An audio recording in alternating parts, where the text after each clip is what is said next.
Hello one and all, and welcome to Behind the Glass, your weekly automotive podcast hosted by two rather uninformed enthusiasts. No. I'm Sam from the YouTube channel Seen Through Glass. I'm Tony from Gravelwood Car Sales. And you can watch us each week on YouTube. You can also listen to us on Apple Podcasts, Spotify, and most podcast players. We hope you enjoy the episode.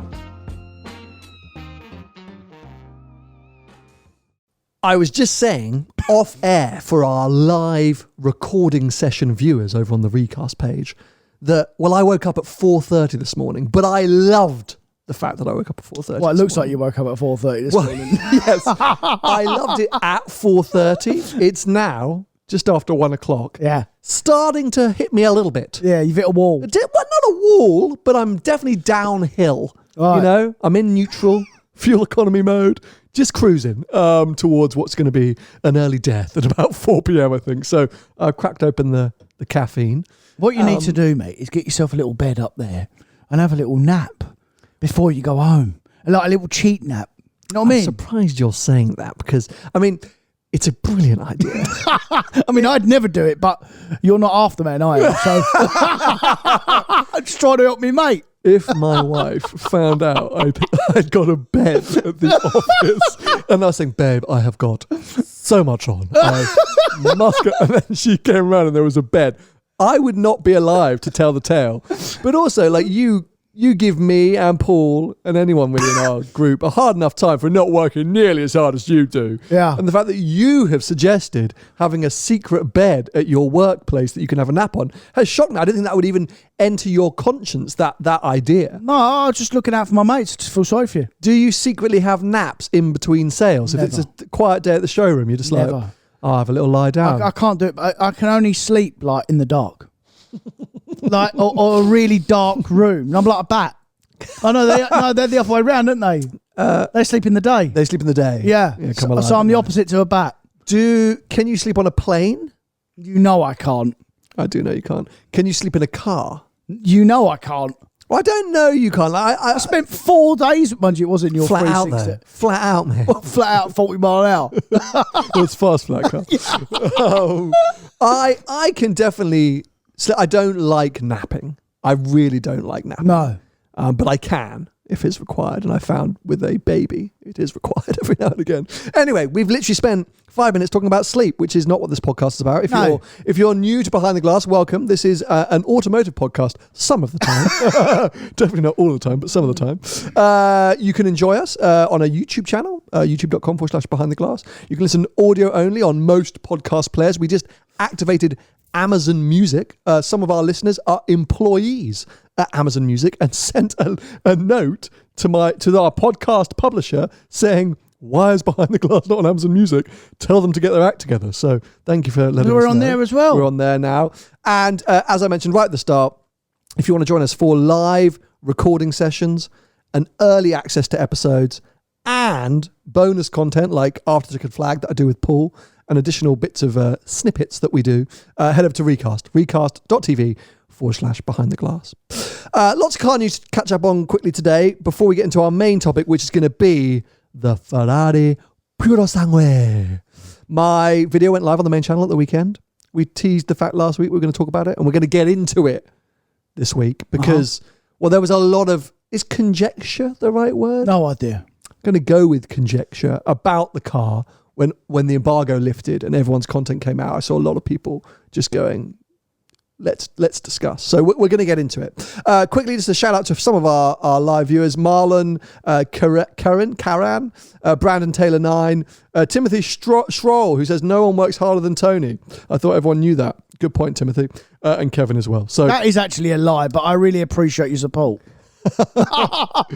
Now, I want to start with a clip that was going viral on social media over the weekend, I think, or at least the last couple of days. Did you see Citroen Ami? Oh, yeah, reposted in Monaco? Yeah, I reposted it and said, "Are you all right, Paul?" Because it's the kind of thing that Paul Wallace would do. Yeah, he'd just go piling in, wouldn't he? Yeah, go straight.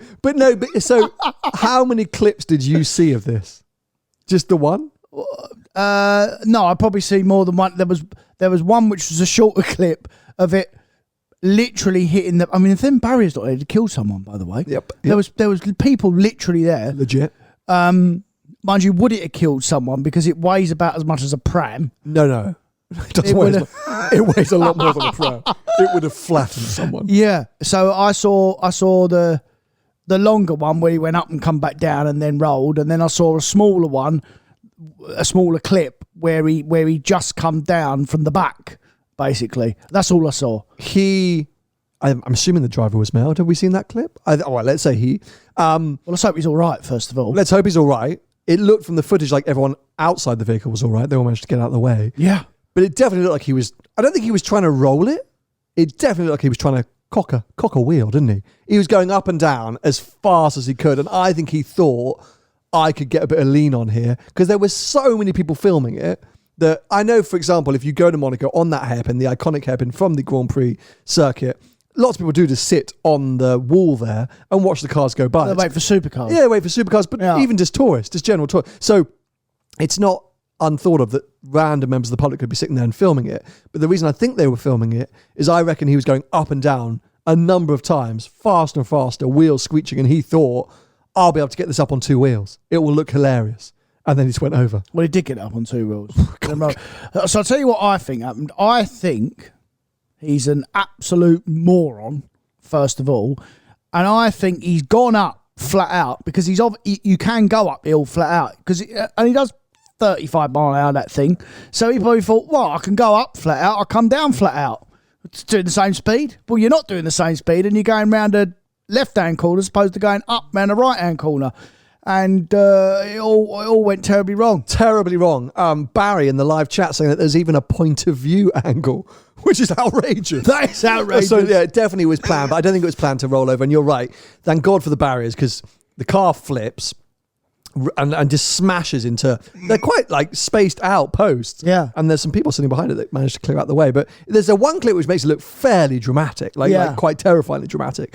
But I mean, just silly. But I knew he was going to crash as he come down the hill. Okay, I knew he was going way too far. As I looked down, before even knowing he was going to do that, I thought that is way too far. Like, do you remember That's that just going to go straight. Steve Sutcliffe clip when he was in with who was the Jaguar driver? Yeah, the F1 Pizzonia, Antonio Pizzonia, I think it was. He knew he was going too fast. Yeah, Catalunya, hurling into the first corner. Sutcliffe goes, nope. We're not making this corner. Yeah. You had the same moment with that Citroen. And I had that similar moment when I was in your Ferrari that time. Do you remember? Oh, yeah. Because I genuinely, I said to you, mate, that's too fast. Yeah. Because we were on the Mille Miglia. Yeah. And I just thought you were going too fast. Were we chasing the yellow F8 at the time? Yeah, I mean, he was literally, he might as well have been in reverse. I think he was in cruise control. Yeah, literally. And I was giving it 11 tenths. Be like, I'm going to have him. Yeah. I'm going to have him. But what, that wasn't down to your bad driving or good driving, because I happen to think you're a good driver, but I was looking down and I looked up and then all of a sudden the corner was there. That's why I flapped. So, mate, you're going far too fast. Yeah. And then, you didn't think the car was capable. Yeah. You had underestimated the abilities of a 360. It was because I was looking down. I must have been looking at that stupid map that you give me. And then I looked up and then there's a corner.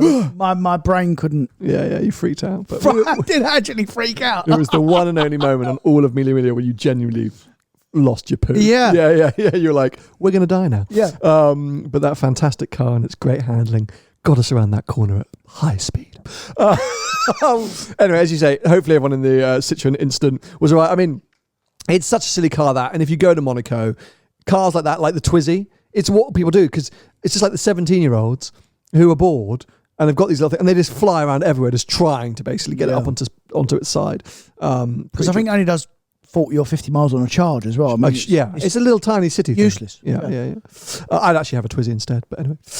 Moving on. So yeah, car news, aside from viral clips on Instagram and TikTok, Porsche have announced another rise in prices. They all have. So, I think you mentioned this. Who was it? Ferrari? You said have also bumped up their prices in January. They did, but most manufacturers from the turn of the year put all their prices up on their cars. Porsche apparently are claiming it's to maintain a healthy profit, which I kind of applaud. Well, at least they're honest. At least they're super honest because apparently in 2022 they had great profits. So, we've got we've got to maintain that, so let's up our prices. Yeah. But it's been happening a lot, hasn't it, over the last couple of years, especially with the part supply issues and things like that. We've seen prices go up from GT3 from the moment it launched at 121 grand for the 992 generation. I think by the time I bought mine, it was like 130 something. So they've been flying up. Yeah. Now, talking about Porsche and prices, you have a little story to tell about a Turbo S, don't you? Oh, mate. I mean, it is a story, and nothing surprises me now in the motor trade. But most of you know I've got a Turbo S. I bought it in the trade, so from a dealer. I didn't buy it direct from the customer. It was new. It done 50 miles, but I didn't buy it direct from the customer who the Porsche dealer supplied.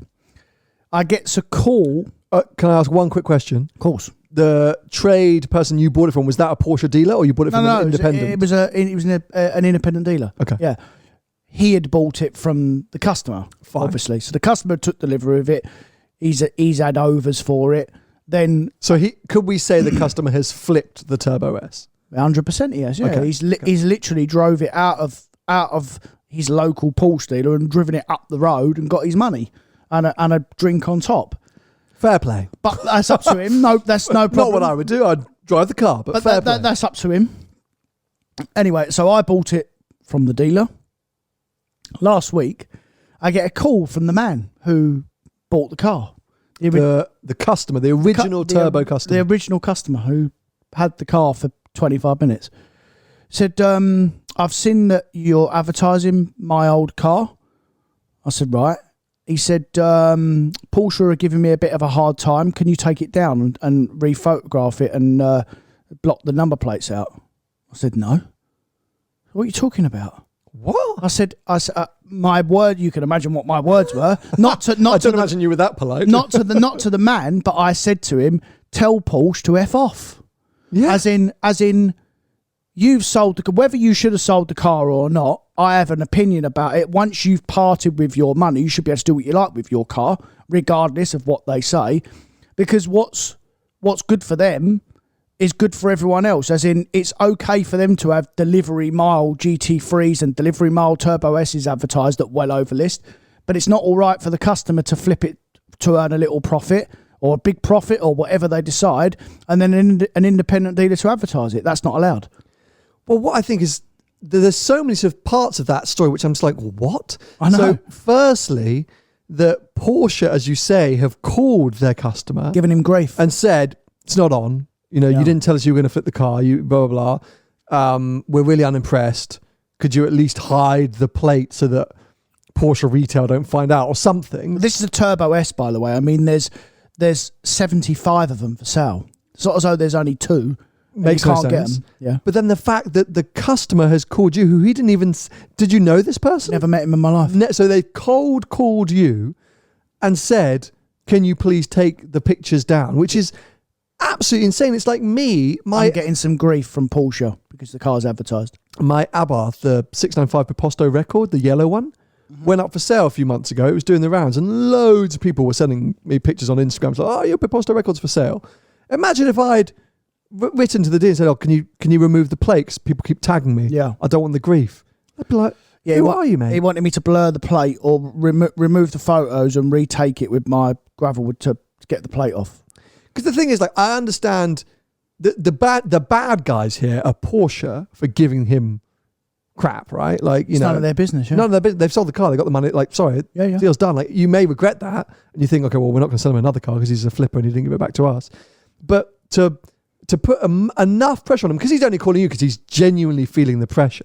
Do you know what I mean? Because of a probably future relationship, as in he probably wants other cars, and now they might not give him a special car because he's flipped the Turbo S. I would have guessed that's probably why he's flapping. But that's the thing, is anyone in a normal state of mind would have just gone, well, that's an unreasonable thing to ask someone that I don't know. So sorry, Porsche. No, like, tough. The car's gone. Like, I sold it. Sorry. But I guess it's further proof of some Porsche centres kind of using, well, I don't know, what would you call it? Suspicious tactics or just going about things the wrong way, right? I have absolutely no problem with people flipping cars or even Porsche trying to protect their brand, right? They are trying to protect their brand, and I completely get that.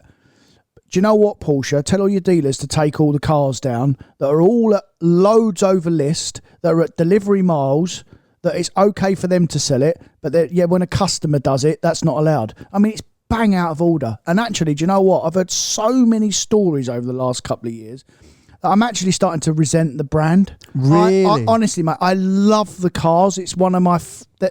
They were with Ferrari my favourite brand for years.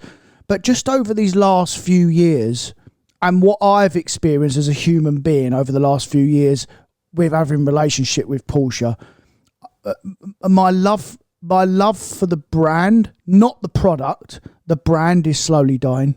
Wow. Because it's just wrong how they treat some people. Well, and that's the thing, you always hear negativity online, right? People don't jump online to sing praises about things because they're just happy in life and getting on with it. So people always jump to complain. But yeah, the amount of stories that have come through over the last couple of years of people being done wrong by Porsche dealers, and mistreated or taken down. What's it called? Taken down the country path. What's it called? What's that? Yeah.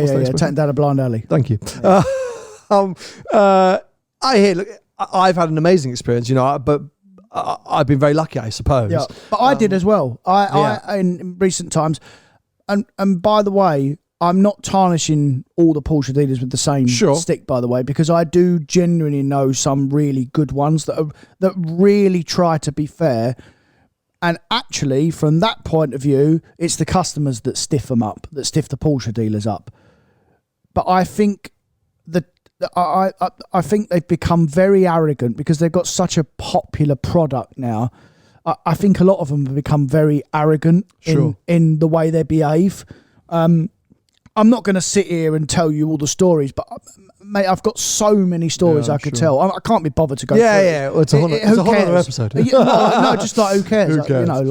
Well, let's move on because I thought quite interestingly, Volkswagen have come out and confirmed that their new ID1 electric vehicle is going to be 17 grand as an entry-level EV. And I didn't even know what that was. Well, no. So obviously we had the ID3 and the ID4, right? So this is still yet to be unveiled, but it's the upcoming ID1. So is that an up or a Polo, that sort of size? Yeah, that's what they're saying. It's saying it's of similar size to the Polo, and this is their entry-level EV, and it's 17 grand. I'm like, finally, a relatively sensibly priced EV from a mainstream manufacturer. Well, 17 grand is level with a combustion car. I mean, that's what like a GTI up would be, or even a Polo is probably more than 17 grand new now. I'm sure. I mean, we are yet to, I think, find out stats and things like that. This will go, but it's like it does 25 miles. 17 grand, but you got to buy the batteries after. Yeah, exactly. We could be slightly undone here, but one of our big red flags or big issues with electric vehicles is their price to purchase. And I think if we start seeing big manufacturers do this and introduce more entry-level EVs, it's going to help a lot in terms of adopting electric cars into the mainstream. So I'm going to keep a close eye on this. I'm intrigued. 17 grand ID1. So my concern is it will come out with really tiny mileage, long charging times to try and encourage you to spend more and go up to the bigger ones. But, people are going to have to start somewhere with these electric cars. And I think that ID3 and 4 are really good. Yeah. I think the 3 is supposed to be another good sort of semi-entry level one. I actually think a lot of electric cars are quite good looking. Yeah. Full stop. Styling wise. Yeah. I think that's one thing they're doing really well is giving them that futuristic vibe. Yeah. One thing which I've noticed though, which is definitely a marketing thing, what's gone away are the sporty EVs. You noticed that?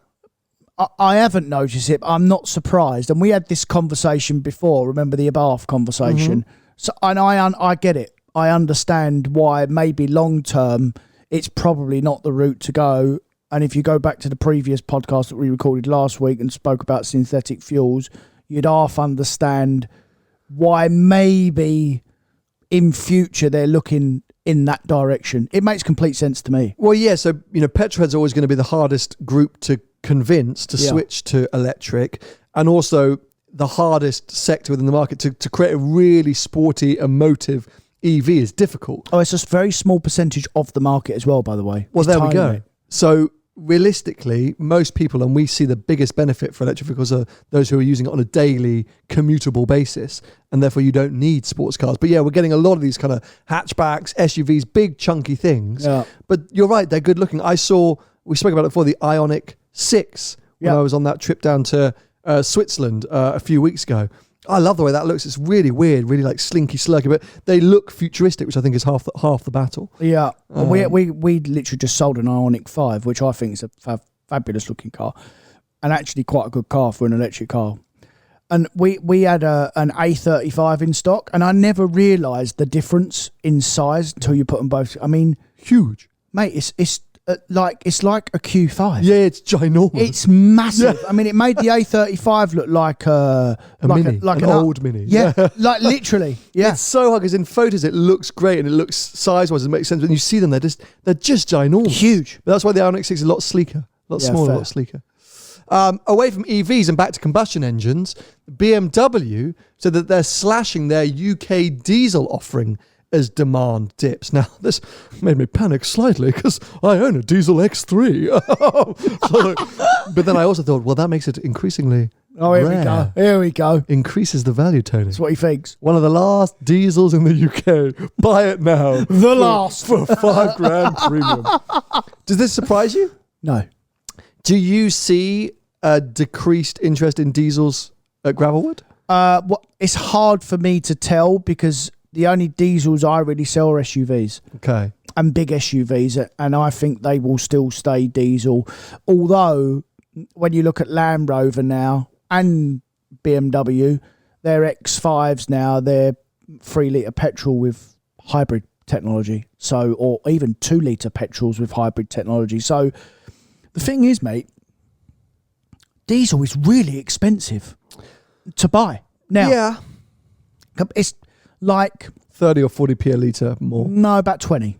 18, 20p a litre. I've been going to the wrong petrol stations. Well, you would be because you live in Central London. Or Surrey. Sloane Square. Moving on. Yeah. So, say 20p a litre, 18 to 20p a litre.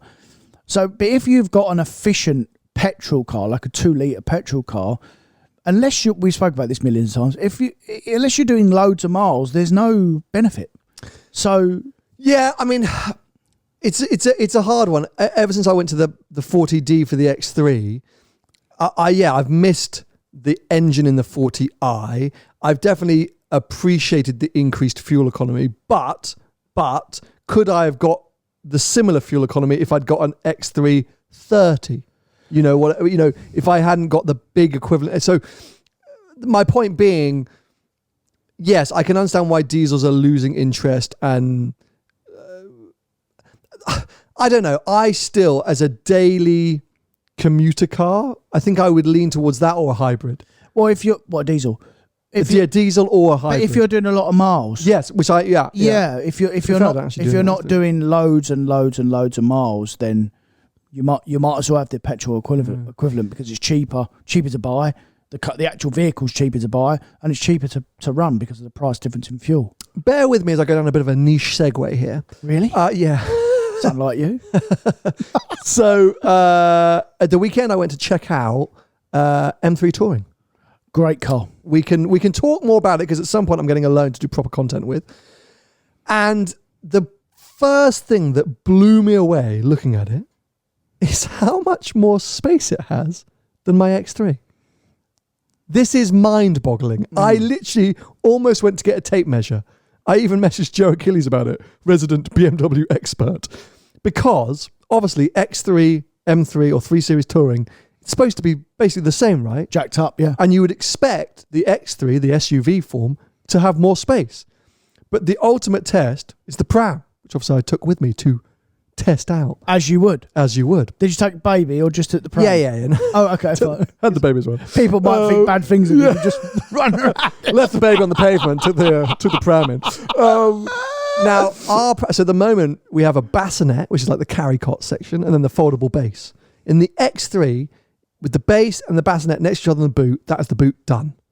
Everything else you have to pile on top, and you run out of space fairly quickly. When Vicky's mum came to stay the other week when I was away, we had to pick up from the airport. We had the baby. I was like, well, look, this is a disaster. On top of that, with the baby seat and the ISOFIX, the front passenger seat has to be right in the dash. The M3 Touring, which I assume is exactly the same for the standard 3 Series Touring, oh my God, the boot, it's cavernous. Like, weirdly, loads much... But it'll be deep, it won't be high. Yeah, fine. So the cubic size will be smaller. But don't forget it's higher. Yes, but then basically cubic size is BS. Because playing, if you're a good Tetris player, it's just about how you can fit stuff in and having the depth.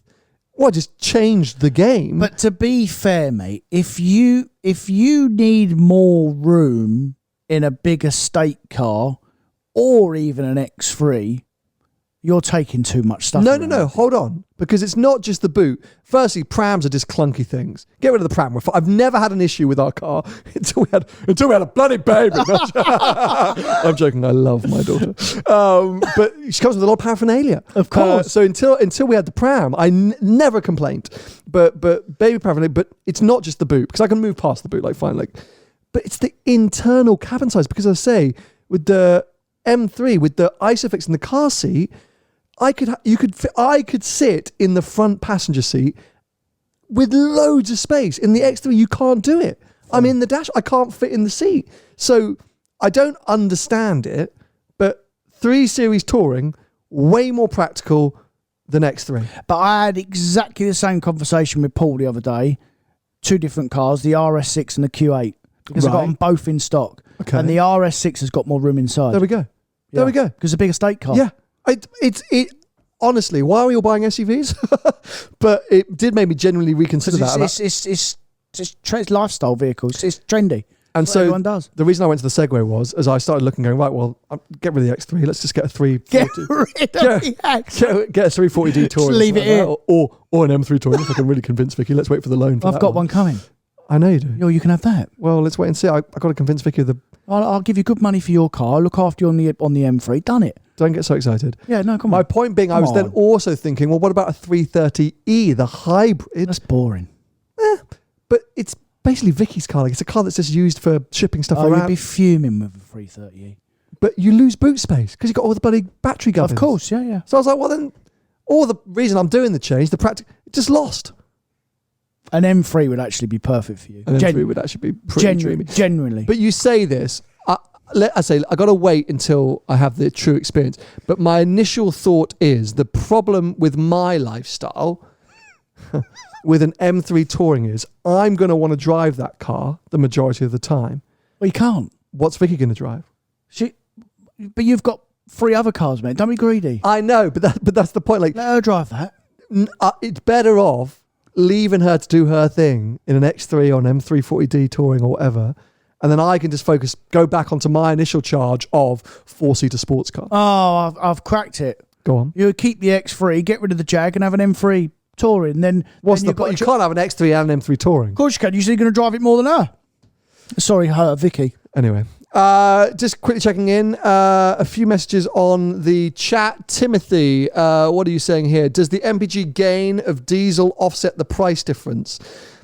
That's my argument, but Depends I'm not... how many miles you do. Yeah, that's what I think. But if I actually sat down with a calculator, Timothy, I'm not so sure. I couldn't really work it out. And then Jacob just jumped from diesel to petrol. My fuel bill has decreased by 1/3 and get the same MPG.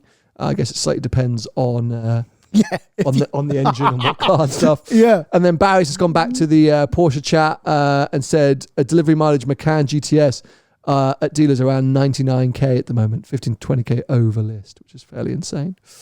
Anyway, talking about cars over list, I think there is one car we can guarantee is going to sell over list, and actually I'd love if there were, because hold on a minute, I know what you're going to say.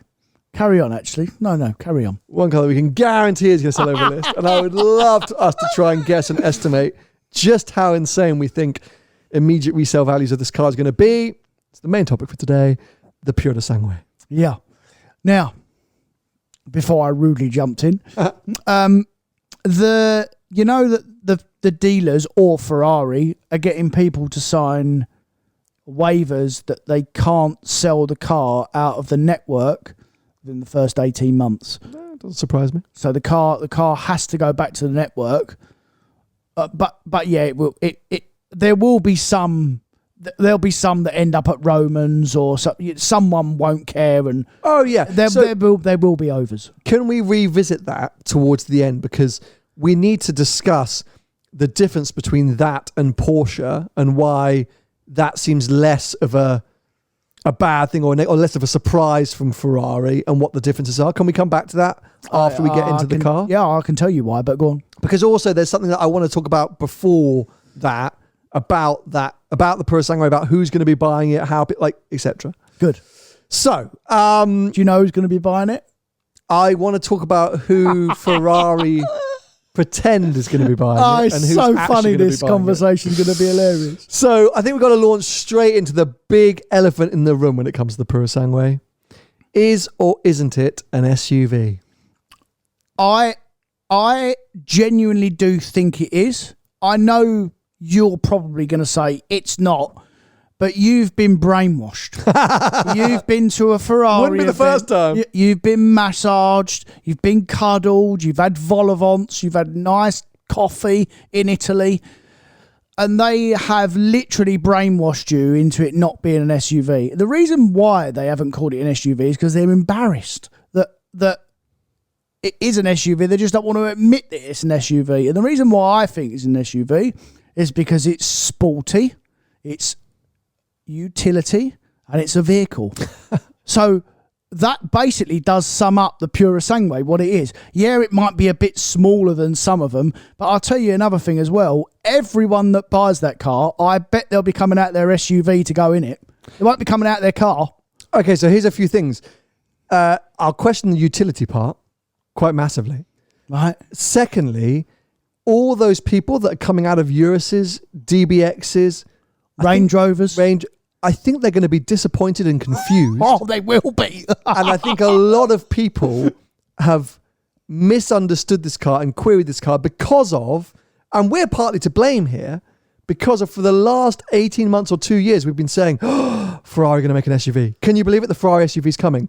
Even when the embargo lifted and all the reviews came out, 75% of reviews had a title saying Ferrari's SUV. Yeah. Now, you've taken the literal meaning for SUV, sports utility vehicle. Yeah. And gone, that's what it is. It's a sports utility vehicle. Yeah. But if we step away from the it's like when we used to call things 4x4s, and they weren't always actually 4x4s. A Hoover's not always a Hoover. That's just the brand. Anyway, so I'm getting lost. We consider SUVs big 4x4 GP. Uruses, DBXs, Range Rovers. So you get what I'm saying, right? It's all of them. Yeah. So yeah, exactly. It's hard to write down because it covers such a broad range now. But think of an SUV as a Range Rover, a Urus, a DBX, a Porsche Cayenne. That's what we're going to reference. And when I say SUV, that's what I'm discussing. So you're ruling out Q5, Tiguan, fine. Qashqais. Fine. I call those a smaller SUVs. Yeah, absolutely. All SUVs. Yeah, and then you have mini SUV, Q3s and things like that. Yeah. So the thing about the Purosangue to, I think, understand initially is this is not an entirely new thing for Ferrari. This is essentially an evolution of the Lusso. What's the official name for it? Do you know? Purosangue. No. I know the code name, the internal code name. What have they described the car as in what is it? What have they said? It's a 2+2. That's it? Yeah. Okay. It's the next iteration in Ferrari's 2+2. The first ever 4-door car from Ferrari. Okay. Do you know what? So I had done a bit of digging because I knew this was coming. I knew what you was going to say. So I have actually done a little bit of homework. Please. It is a luxury 4-seat, 4-door vehicle. Okay. That is the actual terminology. That's their official terminology. Fine. That is what they're going to, that is what they'll sell the car as. Fine. Well, and to me, that makes sense. So Ferrari 2+2 cars for them, so 4-seat cars. It's insanely long lineage. I mean, it's what Enzo used to drive from the factory. He used to always pick the 2+2s. And as I say, this is, read between the BS, an evolution of the Lusso. It has just gained 2 extra doors and a bit of ride height. And $100,000 in price. We'll come back to that. At least. It is not an completely new architecture from Ferrari. There is some insanely clever suspension. That is true. But get behind the wheel, it feels familiar. It is not like a Lamborghini customer getting behind the wheel of a Urus for the first time. Right. So, moving from that point. So once we understood where the concept comes from, where it began its life, there's a few things that you need to look at that would be found usually in its competitors or in other SUVs that I think would make it more of an SUV. Firstly, it is really not that far off the ground. So much so, it requires lift. Right. As standard, it comes with a very small lift. You can option an additional lift. But that is how low it is. Like there will be, not speed bumps, but there'll be some driveways, some elements that it will struggle to get up. So it is not that high off the ground. But I can lift my RS6, by the way. Fine. Yeah, of course, because air suspension and things like that. Yeah. But what I'm saying is that's actually a brilliant example because it's not the height that you said RS6, you didn't say RSQ8. No, well, you can lift that if it's got air suspension as well. Of course, but you're less needed. You're less required Correct. to. Yeah. So it's not that high off the ground. There is absolutely no off-road mode, loose surface mode. There isn't in a Qashqai. There isn't in a Tiguan. There isn't in a Q5. But in terms of what people are claiming the Purosangue's competitors are, DBX, DBX does, Urus does, Cayenne doesn't, Range Rover does. I don't think it has a competitor. It definitely doesn't. This is the whole point. It doesn't. Yeah. But a lot of sportier SUVs, or at least where you could position it, what other brands are doing, they do have some kind of off-road mode. No towing capability. The boot is medium-ish. No roof rack, no roof rails available. So its utility abilities are actually quite lacking. It is just gained the 2 additional doors at the back. But a lot of SUVs, for people's audio, I'm wiggling my fingers. Yep. A lot of SUVs come under that same bracket. They're called SUVs, but they don't actually fit the full criteria. Yeah, because there's so many vehicles that now fit in this weird... Yeah. Yeah, this weird But that's column. the manufacturer, you see, because it's just basically what it is, mate, and we're going to come back to it. It's an excuse for a manufacturer to hike the price up of a car in general. Ferrari don't need to do it because they're Ferrari, and again, we'll talk about this after. But in general, a manufacturer will call something an SUV because they can ask more money for it. Yeah, okay. That's what it's all about. What would you call an A6 all-road? A car. That is what the Purosangue is. It is so much closer to an RS6 all-road than an RSQ8. Well, that's worse. It may be. It's worse then. But it's a Ferrari. It's an expensive car then. It's Yes. just a car. Yes. I mean, it's a piss take then. But you have to involve the price in the conversation. but as a Ferrari, it's fantastic. It's genius. The most impressive thing about the Purosangue is that considering it is an RS6 all-road or a Panamera Sport Turismo, an expensive Cross estate Turismo, car. yeah, it's a slightly lifted estate car. And if they had started off saying, boys and girls, we're making a Ferrari estate car, it could have made a little bit more sense, a tiny bit more sense. But no one would have bought it. No one would have bought it because everyone wants to buy, yes, as you say, SUVs. But it is way, way closer in that argument. And therefore, when you drive it, the fact that it's a true Ferrari, as I say, it feels like a Lusso, but actually it's bigger, it's heavier, it's got 4 doors, it's got massage seats, it's got all these different things, but still performs like a Ferrari is why it's so impressive. Yeah. But then, as you say, you come on to the big, big issue, the price. So spec'd up, this is a 400 grand car. Easily. It's quite hard not to get to 400 grand. You've got to actively avoid some options like internal carbon fiber. I think it's like, is it more than, is it 24 grand or is it 12? I think the glass roof was 15 grand. Which, by the way, is pointless. Can I just say? So the glass roof has that technology that's supposed to be from the 612 Scaglietti that, turns, it's blue and then you push a button and it goes light. Like McLaren do that as well. But it doesn't work. Right. It was blue or dark blue.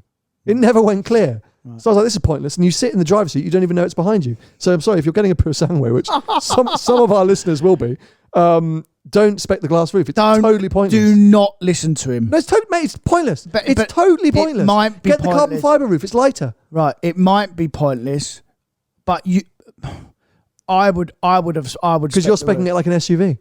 Yeah, wrong. Because that is what I think it is. Whether it's wrong or right, and the general public will perceive it to be an SUV because they are going to be disappointed. By the way, you are right, but the general consensus with that car, one, because of the price, because of how much it's like eye-watering how much it is, and the fact that you said it is basically a jacked up RS6 is even more eye-watering, is the people coming out of it, and they're going to be disappointed. They're going to go in it and go, flipping, I should have kept my Range Rover. Or what I should have kept my Range Rover, and if I wanted to go a little bit faster, I should have bought a Pista, and I could have had a Pista and a Range Rover for the same money as this poxy thing I've just bought. Would you have a panoramic roof on your Pista? No, because it's not a Pista, mate. But the pan roof, so the Purosangue, you are adding weight at the top of the car with your pan roof. That is pointless. I'll tell you another thing. I wouldn't have an RS6 without a pan roof either. Okay, so... Because it would be stupid. But the thing is, this is the worst pan roof I've ever experienced in my life. But because it's not a pan roof. It was so dark, I never knew it was a pan roof. I had to ask Tim's girlfriend... Poopy, who was in the back. I was like, is there a pan roof? Because I think it's not. I think this is the carbon fibre roof. It's so dark. Right. It's the biggest waste of money ever. You are not getting any benefit of a pan roof. All you're doing is adding weight. And the thing is, if you're buying a Ferrari Purosangue, apart from the fact that you want everyone to know how insanely rich you are, somewhere inside of you, you've got to think, well, I'm buying it because I want to actually drive. I am conceding actual usability, practicality, etc. I just want a car. Drive where, mate? To the Alps. No chance. No, 1,000,000%. Drive to it or around them? Around them.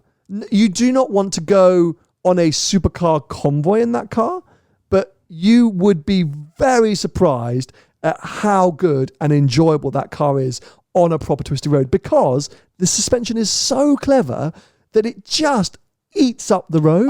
I wouldn't be surprised, and I could absolutely vision how good it probably would be, but it ain't going to be as good as a Pista. No, mate, of course it's not going to be good as but can you get 4 people in a Pista? No. But what I'm trying to say is that for the money it is, it should be as good. You should be able to do everything. No, don't be stupid. I'm not being stupid. It's 400 grand, mate. 400 people buy houses for less. Yeah, but you can't say just because it's 400 grand it should be able to do everything a Pista can do. It's a 2-seat mid-engine supercar. Yeah. This is a 4-seat, 4-door jacked up estate car. But at the weekend you said it was a supercar. Well, I said it was I did say it was you said supercar. I said it's better to think of it as a supercar. No. But the estate car argument is the better. It's a super estate. It's definitely a super estate. But the point being is that if you had, it's not, a family's a bit punchy. You can have your family, but it's the ultimate friends trip. You know, like fair. We're gonna cruising. No, mate, you can properly get on it in this thing. Right. You need to drive it. Okay. Because it's Turbo S. It's that. It's not absolutely set the road light. I'm doing ultimate track times. Do you think it'd be as fast as Turbo S? I think it'd be close. I genuinely think it might be close. Raw acceleration, no. It's 2 ton a bit. Yeah, but it's really heavy. I would say it would be as quick point A to point B. That's what I would say. Yeah, but hold on a minute, mate. Hold on a minute. Okay, well, on a hill climb. Yeah, but I always like, you know, A to B on a road. It's very, very rare you can lose a car on a road unless you're an absolute lunatic. But in general, if you've got a half decent fast car, we've said this so many times before, that actually an M2 or a Golf R, you'd keep up with most cars. Unless you're going absolutely flat out in a supercar, most of the time, most people's capabilities, you'd keep up in every car because you're on the road. We are on the road, aren't we? It's not a racetrack. Yeah, no, of course. I think what I'm trying to say is that it's that similar thing where take Turbo S versus GT3 or Turbo S versus Pista or whatever. you're not in the Purosangue, you're not getting Pista or even 812 razor sharpness. Think of the Lusso, which was always 80% of Ferraris, or even the FF, which was 75% of the full-blooded stuff.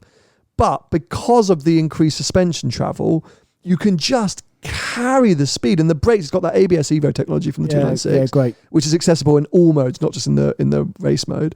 You just carry the speed, mate. That's what it is, and it just gives you constant traction and confidence. So that's why I would say it's a car for all situations, not necessarily your supercar rally. I wouldn't say take that car on the trip with the lads, but it's the ultimate usable Ferrari.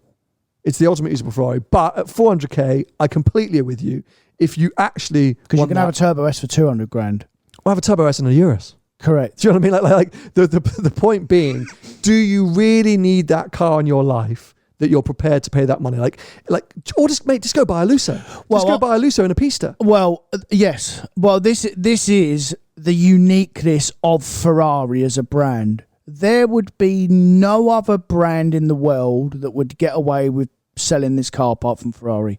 In terms of price point, in terms of what it is, they'll all be sold. Oh yeah, sold out. They're all sold out. Ferrari won't say that, by the way. So no, but they will be. So sure. Yeah, so the V12 is only going to be, it's a limited production run. There will be another engine going in that car. Ferrari, again, refused to comment on it. People did ask many, many times, but there will be another engine going in that car. We know what's happening. But the V12, it's a couple of years of production, basically. It's 20% of that output. So it's like 2,000 cars a year, or just under 2,000 cars a year. They're all spoken for. I heard 1,000 cars a year. Well, it's 20% of the total output. Oh, was it 20%? Yeah, I heard 10%. No, 20% of the total output. Right, okay. In the official press conference, I said to Ferrari, who do you expect to buy? Do you expect this will bring new customers to the brand, like all other manufacturers launch an SUV with the hope that it's going to bring new people to the brand? And secondly, if I am new to the brand, can I walk into a Ferrari dealership and just buy one of these cars? And they said, yes, absolutely, yes. No. Then of course, the first few cars are offered to our, most loyal customers, but after that, And I was like, okay, sure. Yeah. But yeah, they're gone. No chance. You just cannot. Yeah. But you're right. It's because I think Ferrari now are more than the product that they offer. Mate, they are. It's why we love the brand and the car and the product so much, because it is absolutely unique and offers something that no other car brand offers. It is, okay, you have got Bugatti, like you said, but that's really real niche stuff, but Ferrari is another level, mate, compared to all these other brands and how they behave and how they operate. And yeah, sometimes they make you jump through hoops, and you have to, but at least you have a clear path of what's going on and where you are. And like I said, when they launch these cars and how they protect their brand and how they go about their businesses, I think it's incredible. So why is it acceptable for Ferrari to say, if you want a Purosangue, you can have one, but you've got to sign a contract saying you're going to only sell it back to us for the first 18 months? And for Porsche to give somebody a hard time about what they did with their Turbo S, what's the difference? Because Ferrari, it's controlled by the manufacturer and not controlled by the dealers. Porsche is controlled by the dealers and not the manufacturer. So the manufacturer, with the GT products and the stuff that they don't want flipped, I'm not talking about the Macans and the Cayennes, and they don't care about them. And even normal 911s and stuff. I'm talking about the stuff they don't want to go on the market. There needs to be a department like Ferrari. The difference between Ferrari and Porsche as well is that Ferrari only make maximum of 10,000 cars a year. Porsche probably make 300,000 cars a year. So it's the goal. I mean, they're real mass producer Porsche now, so it's probably very hard for them to control. But if they want to do something about it, they need to create a department to control it, because Ferrari control the market. I'll give you another scenario as well. Ferrari dealers are not allowed to advertise cars while they're still being built at overlist. They're not allowed to advertise on the market. And if you do, you get told off, as in take that car down. So about 3-4 weeks ago, there were 20 296s online, probably 10 at Ferrari dealers, all advertised at Overlist, as in, or their list or whatever. They've all been taken down. Really? Yeah, because Ferrari have said the cars ain't all sold. No chance. Yeah. Ferrari have said to the dealers, take the cars down. They take them down.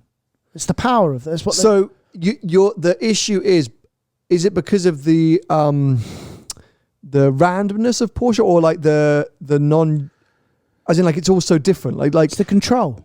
So because at Ferrari it's a blanket thing of wherever you are buying a Purosangue in the world, you cannot sell it for 18 months, doesn't matter. Whereas in Porsche, every dealer plays it a bit differently, and is that what the issue is? It's the dealers, yeah. In Porsche, the dealers are given the allocation, and they decide where the cars go. Whereas Ferrari, the Purosangue, the dealers will have given Ferrari a list of people that want the cars, and if Ferrari don't want you to have a car, you're not having one. Yeah, it's as simple as that. Ferrari get to choose. Yeah. Yeah, it's an interesting one, because I, like you, sort of hear the stories of Ferrari, and often I don't hear as many complaints. It sort of seems to be with Ferrari, it's like, oh, of course, so you can have a Pista, but you must buy this Lusso and this Cali T as well. And if you do so, then you get a Pista. Correct. Where with Porsche, it's, well, new GT3 is coming, and if you get that Macan, well, it could help towards your GT3 allocation. Yeah. You get the Macan, then you never get the GT3. Yeah. So it seems to be more straight up with Ferrari. Yeah. This is what you have to do. If you do it, then you're going to get the car. We're not going to backtrack on it. We're not going to change it. That's the... Yeah. And sometimes the criteria is insane. Sometimes you have to buy these 3 cars just to get this. But that's that. They're just being upfront about it. Yeah. So I don't know what... Maybe we're biased. I don't know. But there's just something which is a bit different. And maybe it's because it's Ferrari and what they represent, and they've always been this way. Maybe with Porsche, it's a new thing. Is it a new thing over the last 5 or 10 years for Porsche to be so punchy? They've become more popular, so they've become more arrogant. Well, obviously, because they're one of the most profitable brands in the world, and it's just more of a popular brand now. So, it becomes more of a subject to talk about. I'll tell you another thing with Ferrari as well. With the SF90, there was millions of them advertised, weren't there? Yeah, fair. There ain't none now. You know why? Because Ferrari have said the special car's coming, the Pista or the Special, whatever it's called. You have to have an SF90 to get one of them. And you have to have had an SF90. So all the ones that are on sale or return, they've all come off the market. So everyone wants a special car. So what happens then, when they come off the market, they then strengthen up. Prices strengthen up because there ain't none. There's no challenge for dials on the market either. FYI, who cares? Well,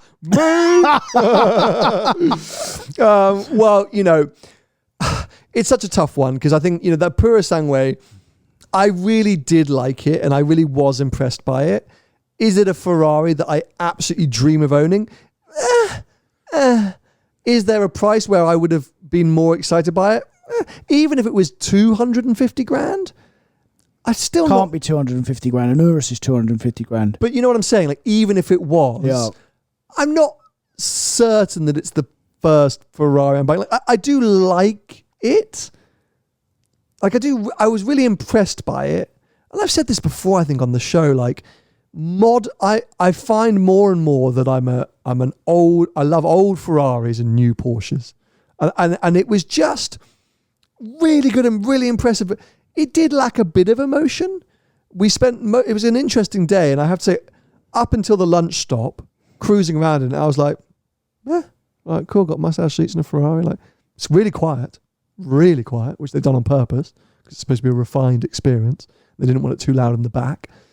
And the suspension is really nicely soft, so you're like, oh, it's lovely, everything's dialed down. And then I took it from the lunch stop, and I did the quick driving up and down the pass, and at that point, I was like, oh, wow. There's a Ferrari. There's a Ferrari in here. Yeah. But when you're not doing that, I was just a bit like, yeah, cool, like, sure.